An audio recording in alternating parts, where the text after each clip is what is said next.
Congress party के हमारे सारे के सारे बब्बर शेर और शेरनियां, आप सबका यहां बहुत बहुत स्वागत, नमस्कार। आपका मूड कैसा है भाई? ये पंजाब है, थोड़ा जोरों से मूड कैसा आपका?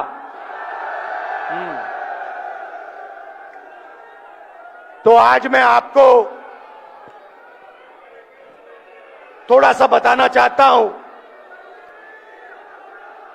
दिल्ली में, देश में क्या हो रहा है। पिछले कुछ दिनों में प्रधानमंत्री ने क्या किया और इसका नतीजा क्या होने वाला है, वो मैं आपको बताने आया हूं। सबसे पहले, पंजाब जानता है कि देश की नींव जो होती है, देश की नींव किसान और मजदूर होता है। इस बात से आप सहमत हैं? सही है? मतलब फूड सिक्योरिटी के बिना, किसान के बिना, मजदूर के बिना देश नहीं बनाया जा सकता है, देश मजबूत नहीं हो सकता है। आप जानते हो, क्योंकि हिंदुस्तान की फूड सिक्योरिटी में आपकी सबसे बड़ी मेहनत रही है।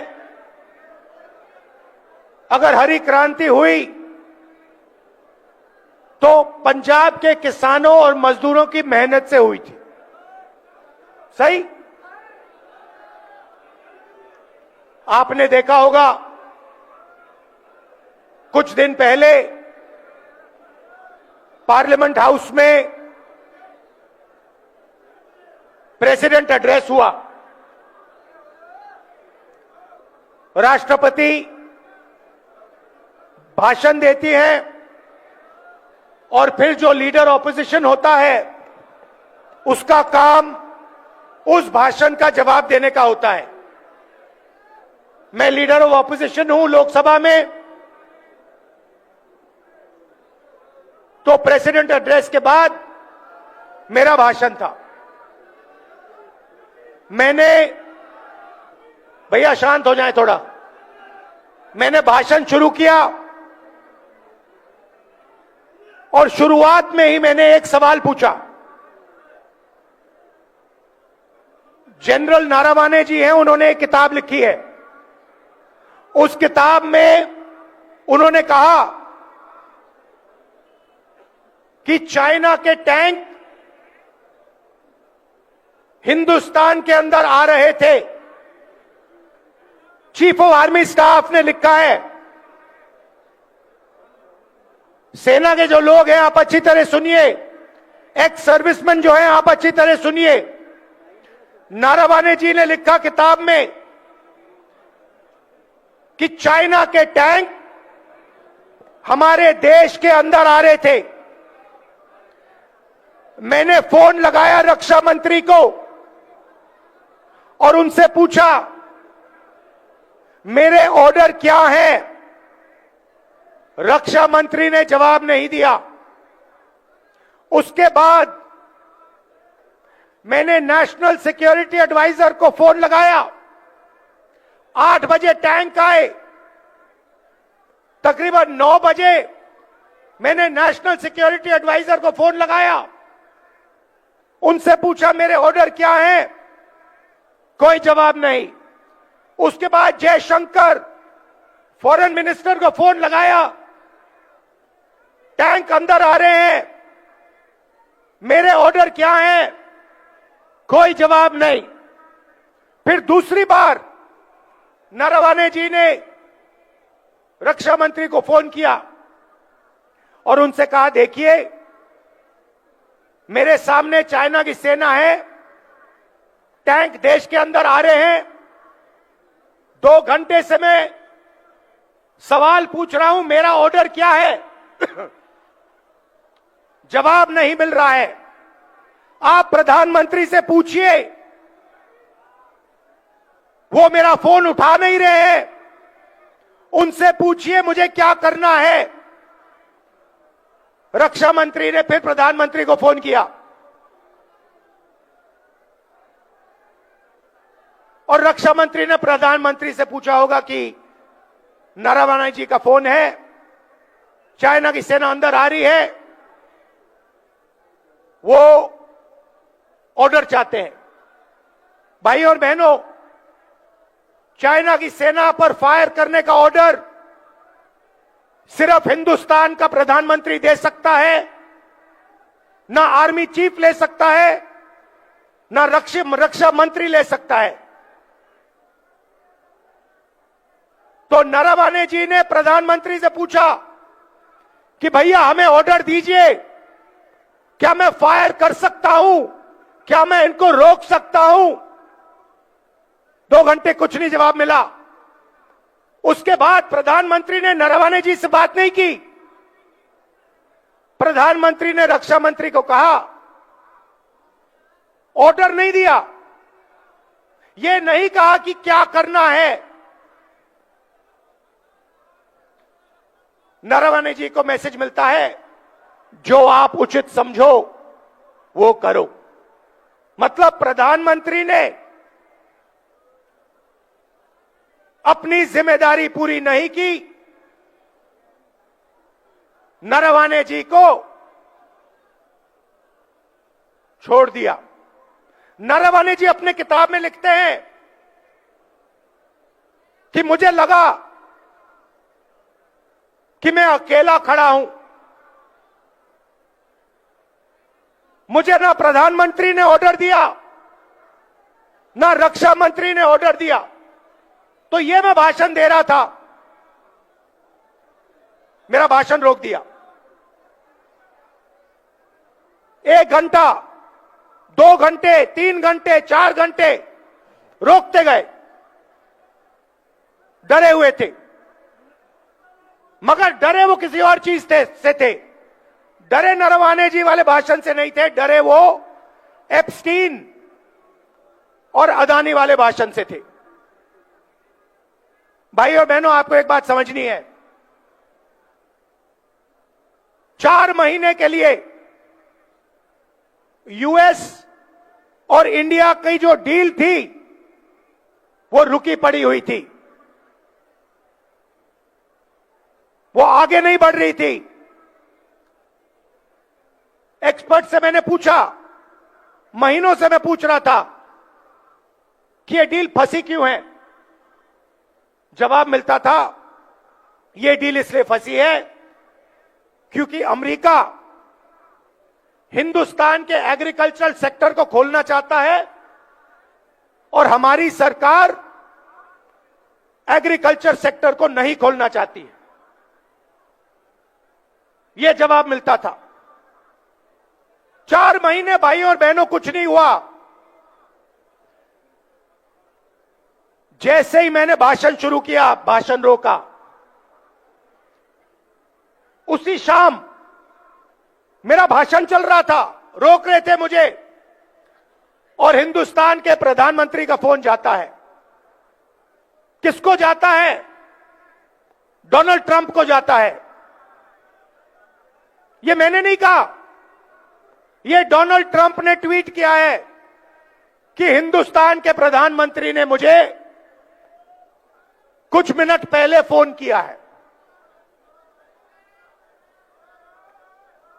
तकरीबन 6 बजे शाम को प्रधानमंत्री जी डोनाल्ड ट्रंप को फोन करते हैं। ना कैबिनेट से पूछा, ना कृषि मंत्री से पूछा, ना राजनाथ सिंह से पूछा, ना जयशंकर से पूछा, सीधा डोनाल्ड ट्रंप को कह दिया कि मैं डील करने को तैयार हूं। भाई और बहनों, डील में हिंदुस्तान ने अमेरिका को क्या दिया, मैं आपको बताना चाहता हूं। सबसे पहले सोयाबीन, दाल, कपास, फल, बादाम, अखरोट, ये सारा का सारा अमेरिका को दे दिया है। हमारे किसान मैकेनाइज नहीं है, छोटे खेत है उनके पास। किसी का 5 एकड़ का खेत है, किसी का 2 एकड़ का खेत है। अमेरिका के खेत 500, 1000, 2000, 5000 एकड़ के होते हैं। उसमें पूरा मैकेनाइजेशन है। नरेंद्र मोदी जी ने एग्रीकल्चर सेक्टर का दरवाजा खोल दिया है। हिमाचल, पंजाब, हरियाणा, मध्य प्रदेश, महाराष्ट्र, राजस्थान, छत्तीसगढ़, उड़ीसा, इन सब प्रदेशों के किसान बर्बाद होने जा रहे हैं। मैं आपको बता रहा हूं, नरेंद्र मोदी जी ने दरवाजा खोल दिया है। अमेरिका का माल अंदर आएगा और हमारा किसान बर्बाद हो जाएगा। यह काम नरेंद्र मोदी करना नहीं चाहता था, मैं जानता हूं, क्योंकि 4 महीने से वो इस काम को रोकने की कोशिश कर रहा था।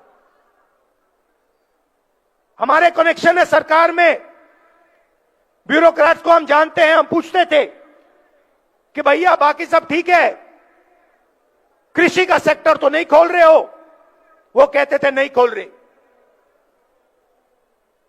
हिंदुस्तान का कोई प्रधानमंत्री, चाहे वो कांग्रेस पार्टी का हो, चाहे वो बीजेपी का हो, किसी और पार्टी का हो, एग्रीकल्चर सेक्टर को नहीं खोल सकता है। कोई भी प्रधानमंत्री नहीं खोल सकता है। तो सवाल उठता है कि नरेंद्र मोदी ने जो काम 4 महीने के लिए नहीं किया, उस काम को उसने 15 मिनट में क्यों कर दिया? यह सवाल है। यूएस डील में सिर्फ कृषि का दरवाजा नहीं खोला। मैं आपको थोड़ा इंटरनेशनल मामलों की बात करना चाहता हूं। देखिए, आपने देखा यूक्रेन में युद्ध हो रहा है, देखा। आप देख रहे हो कि गाजा में युद्ध हो रहा है, दिख रहा है आपको? युद्ध किसके बीच में है? लड़ाई किसके बीच में हो रही है? बताइए, आप बताइए। चाइना और अमेरिका के बीच में लड़ाई हो रही है। यूक्रेन में एक तरफ चाइना, रूस, दूसरी तरफ अमेरिका, यूरोप। गाजा में, ईरान में एक तरफ चाइना, ईरान, रूस, दूसरी तरफ अमेरिका। भाइयों और बहनों, आपको एक बात समझनी है। अगर अमेरिका को चाइना से लड़ना है तो उसे हिंदुस्तान की डेटा की जरूरत है। बिना हिंदुस्तान के डेटा के अमेरिका चाइना से नहीं लड़ सकता। क्यों? क्योंकि चाइना के पास दुनिया का सबसे बड़ा डेटा पड़ा हुआ है। सबसे ज्यादा डेटा चाइना के पास है। दूसरे नंबर पे कौन है भाई और बहनों? इंडिया। और शायद पहले नंबर पे हम हैं। हमारे पास करोड़ों लोग हैं। ये एआई की बात होती है, बिना डेटा एआई का कोई मतलब ही नहीं है। एआई का मतलब डेटा। डेटा किसके पास है? हिंदुस्तान के पास है। पिछली सदी तेल की थी। सऊदी अरेबिया के पास तेल, अमेरिका के पास तेल, रूस के पास तेल, ईरान के पास तेल। 21वीं सदी डेटा की सदी है, डेटा की सेंचुरी है। डेटा किसके पास? आपके पास, आपके हाथों में है। जब आप फोन चलाते हो, व्हाट्सएप, ट्विटर, मैसेज भेजते हो, ये सारा का सारा डेटा आपका है, हमारा है, देश का है। ये देश की पूंजी है। ये 21वीं सदी में देश का फाउंडेशन है और अमेरिका को इस डेटा की जरूरत है। भाई और बहनों, यूएस इंडिया डील में पीछे छोटी सी लाइनों में लिखा है कि हिंदुस्तान का पूरा डेटा नरेंद्र मोदी ने अमेरिका के हवाले कर दिया है। आप समझिए कि हिंदुस्तान का पूरा डेटा नरेंद्र मोदी ने अमेरिका के हवाले कर दिया है। 20 साल टैक्स माफ किया अमेरिकन कंपनियों का। हिंदुस्तान का डेटा अब अमेरिका कहीं भी रख सकता है। अमेरिका में हमारा डेटा रखना चाहता है तो वहां रख सकता है, जापान में रखना चाहता है तो वहां रख सकता है। आप सोचिए, अगर सऊदी अरेबिया के पास तेल है और सऊदी अरेबिया ने पूरा का पूरा अपना तेल अमेरिका के हवाले कर दिया तो सऊदी अरेबिया के पास क्या बचेगा? अगर रूस ने अपना पूरा का पूरा तेल उठा के अमेरिका को दे दिया तो रूस का क्या होगा? तो पहली बात, कृषि सेक्टर का दरवाजा खोला, किसानों को खत्म किया। मैं जिम्मेदारी से बोल रहा हूं, तूफान आने वाला है। जब अमेरिका के अखरोट आएंगे, बादाम आएंगे, सेब आएंगे, दाल आएगा, कपास, सोयाबीन, तूफान आएगा। दूसरी बात, हमारा पूरा का पूरा डेटा जो हमारे देश का भविष्य है वो पूरा का पूरा नरेंद्र मोदी ने दे दिया। तीसरी बात, नरेंद्र मोदी जी ने डोनाल्ड ट्रंप को गारंटी दी है कि हर साल हिंदुस्तान 9 लाख करोड़ रुपए अमेरिका के प्रोडक्ट्स खरीदेगा। समझिए, हर साल अमेरिका के पास हिंदुस्तान जाएगा और कहेगा भैया हम 9 लाख रुपए आपका माल खरीदेंगे। आप मुझे बताइए, अगर हिंदुस्तान अमेरिका से 9 लाख करोड़ रुपए का माल खरीदेगा तो हमारे small scale sector, medium scale sector, हमारी इंडस्ट्री का क्या होगा? खत्म हो जाएगा।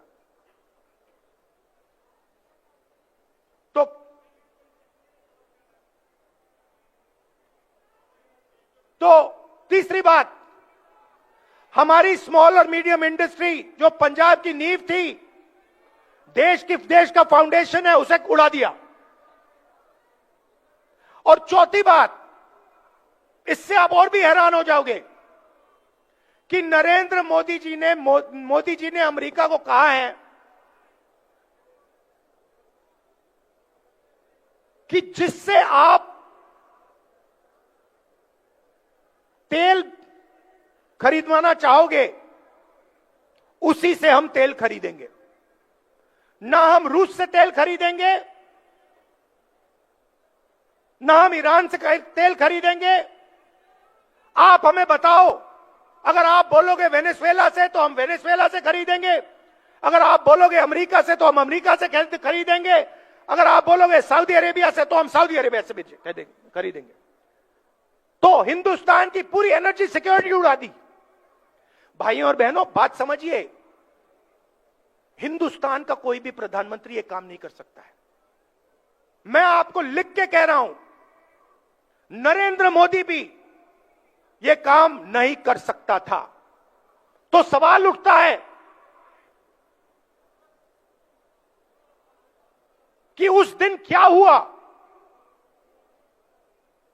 क्या दबाव था कि हिंदुस्तान के प्रधानमंत्री ने हमारे देश का वहां डेथ वारंट साइन कर दिया। हमारे किसानों का डेथ वारंट साइन कर दिया, हमारा डेटा दे दिया, हमारी स्मॉल मीडियम इंडस्ट्री का डेथ वारंट साइन कर दिया। क्या हुआ मैं आपको बताता हूं। दो चीजें हैं, नारावाने जी की किताब नहीं है। पहली चीज, अमेरिका में तकरीबन 35 लाख फाइलें हैं एप्स्टीन की। 35 लाख फाइलें हैं एप्स्टीन की। 35 लाख रिलीज हो गई हैं, उसमें अनिल अंबानी का नाम है और हरदीप पुरी का नाम है। ये जो नाम आए हैं हरदीप पुरी का, भैया ठहर जाइए, हरदीप पुरी का नाम जो आया है, अनिल अंबानी का नाम जो आया है, ये प्रधानमंत्री को धमकाने के लिए नाम रखे गए हैं। अभी 35 लाख और फाइलें हैं, उन फाइलों के अंदर नरेंद्र मोदी की सच्चाई बंद पड़ी हुई है। अमेरिका और डोनाल्ड ट्रंप नरेंद्र मोदी को धमका रहे हैं, कह रहे हैं कि भैया अगर तूने साइन नहीं किया तो ये हम खोल देंगे।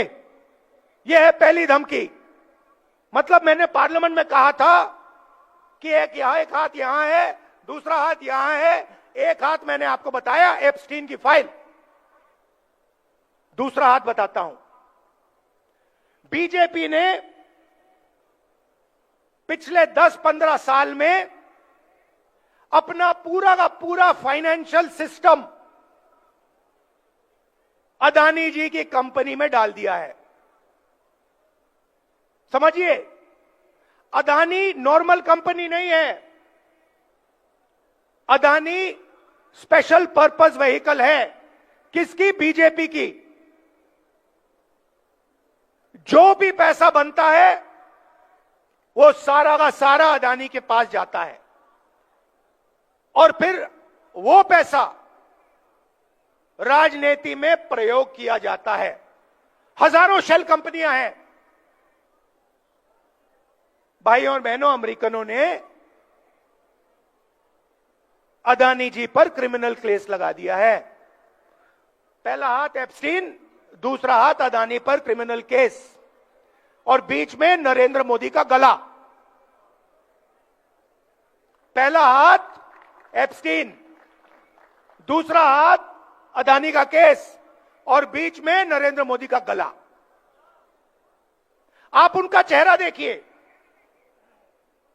उनकी आंखें देखिए। डोनाल्ड ट्रंप खुल के जो भी कहना चाहता है कह देता है। हिंदुस्तान के 7 जहाज गिरे, 5 जहाज गिरे, 11 जहाज गिरे, मैंने युद्ध रुकवा दिया। मैं नरेंद्र मोदी का करियर जब भी खत्म करना चाहता हूं कर सकता हूं। देख लीजिए, उनका वीडियो देख लीजिए। वो खुल के कह रहा है कि नरेंद्र मोदी का गला मैंने पकड़ रखा है। नरेंद्र मोदी उनको जवाब क्यों नहीं दे पा रहे हैं? क्यों नहीं कह पा रहे नहीं आपने युद्ध नहीं रोका? क्यों नहीं कह पा रहे? क्योंकि भैया गला पकड़ लिया है, हिंदुस्तान के प्रधानमंत्री का गला पकड़ लिया है। और इसीलिए सिर झुका के नरेंद्र मोदी जी ने यूएस इंडिया डील साइन की है। और मैं आपको बता देता हूं, ये बचेंगे नहीं, ये नहीं बच सकते, क्योंकि एप्स्टीन फाइल, अदानी का केस कभी ना कभी तो खुलेगा। मैं आपको बता रहा हूं, रात को नरेंद्र मोदी सो नहीं पा रहे हैं, नींद नहीं आ रही है, कांप रहे हैं। रात को रोज सोने से पहले नींद नहीं आती, घंटों नींद नहीं आती। प्राइम मिनिस्टर हाउस में लेटते हैं और कहते भैया कैसे निकलूं, क्या करूं? नहीं, आप नहीं निकल सकते, क्योंकि आपने देश को बेचा है। और आपने देश का भयंकर नुकसान किया है। भाई और बहनों, मुझे बताइए, डेटा दे दिया, किसानों को खत्म कर दिया, स्मॉल मीडियम बिजनेस उड़ा दिया, एनर्जी सिक्योरिटी ले ली। आप मुझे बताइए अमेरिका ने हमें क्या दिया? मुझे एक बात बता दीजिए, अमेरिका ने हिंदुस्तान को क्या दिया? मुझे बता दीजिए। हमने उनसे कहा 9 लाख करोड़ रुपए हम आपसे खरीदेंगे। उन्होंने कोई गारंटी दी? उन्होंने कहा कि हां भैया हम भी खरीदेंगे ना। उन्होंने हमें कहा कि भैया जिससे तेल खरीदवाना हो हमें बताओ, हम करेंगे? नहीं। उनके किसानों का नुकसान होगा? नहीं। उनकी इंडस्ट्री का फायदा नुकसान होगा? नहीं। पूरा का पूरा हिंदुस्तान नरेंद्र मोदी ने बेच दिया। क्यों? एक हाथ इधर एक हाथ उधर, गला बीच में, खत्म। और पंजाब के किसानों को याद रखना है कि नरेंद्र मोदी ने पहले आपको बेचने की कोशिश की थी, 5 कानून लाए थे। और मजदूरों को याद होना चाहिए, आपका जो मनरेगा था वो आपके हाथ से छीन लिया। मैं आपसे यहां यह कहने आया हूं कि कांग्रेस पार्टी हिंदुस्तान के किसानों के साथ, मजदूरों के साथ, छोटे व्यापारियों के साथ खड़ी है। हम पीछे नहीं हटने वाले।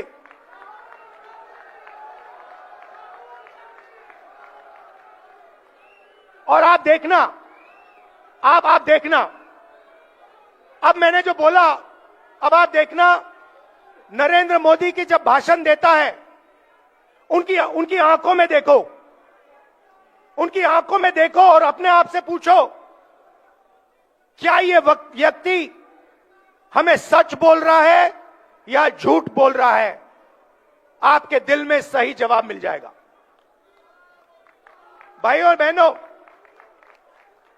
पंजाब हमारी स्ट्रेंथ है। मैं जब यहां आता हूं, मैं आपको बता रहा हूं, मुझे इतना मजा आता है क्योंकि मुझे हिंदुस्तान की शक्ति, हिंदुस्तान का फाउंडेशन यहां दिखता है।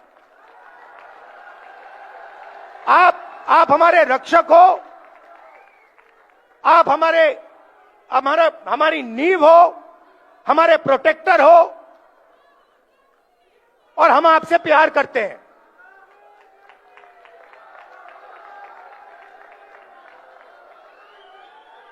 ये मत भूलिए। बाकी सब ठीक है, राजनीति ठीक है, बाकी सब ठीक है, मगर ये मत भूलिए, मैं पंजाब की जनता से प्यार करता हूं, मोहब्बत करता हूं।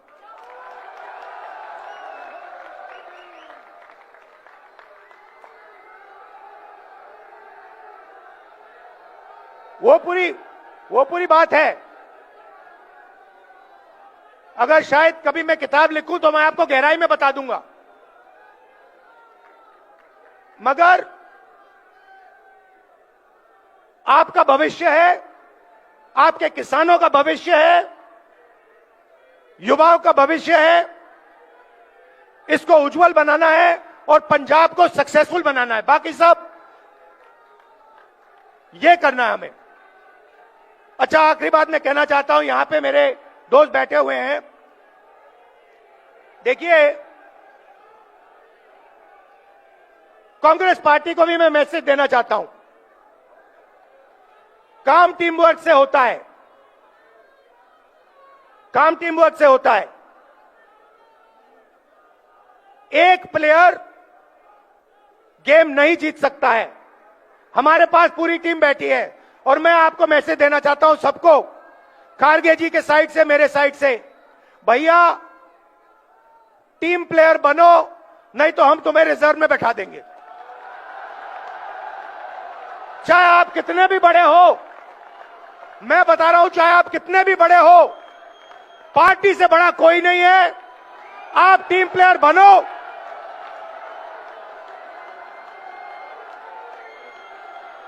और नहीं बने तो फिर खारगे जी और मैं आपको ठीक कर देंगे। और ये जो सारे सीनियर नेता बैठे हैं, मैं इनको बताना चाहता हूं कि हमारी सच्ची शक्ति हमारे कार्यकर्ता हैं। ये जो है, ये हमारी सच्ची शक्ति है। और जो भी होगा पंजाब में, इनकी रिस्पेक्ट करके होगा, इनको लेकर होगा, इनको शामिल करके होगा। आप सबका दिल से धन्यवाद, बहुत बहुत प्यार, नमस्कार, जय हिंद।